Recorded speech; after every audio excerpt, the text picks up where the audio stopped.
ನಮಸ್ಕಾರ ವೀಕ್ಷಕರೇ. ಧಾರವಾಡ ನಾಳೆಯೂ ಧಾರವಾಡ ಜಿಲ್ಲೆಯ ಶಾಲಾ ಕಾಲೇಜುಗಳಿಗೆ ರಜೆ ಘೋಷಿಸಿದ ಡಿಸಿ.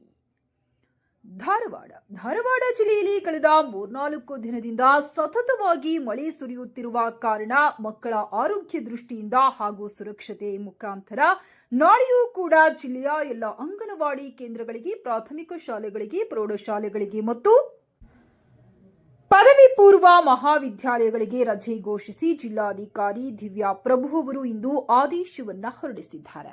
ಆಗಸ್ಟ್ 19 ಮತ್ತು 20ರಂದು ರಜಾ ದಿನವನ್ನ ಮುಂದಿನ ಸಾರ್ವತ್ರಿಕ ರಜಾ ದಿನಗಳಲ್ಲಿ ವರ್ಗಗಳನ್ನ ನಡೆಸುವ ಮೂಲಕ ಹೊಂದಾಣಿಕೆ ಮಾಡಲು ಶಾಲಾ ಶಿಕ್ಷಣ ಇಲಾಖೆಯ ಉಪ ನಿರ್ದೇಶಕರಿಗೆ ಆದೇಶದಲ್ಲಿ ಅವರು ನಿರ್ದೇಶಿಸಿದ್ದಾರೆ.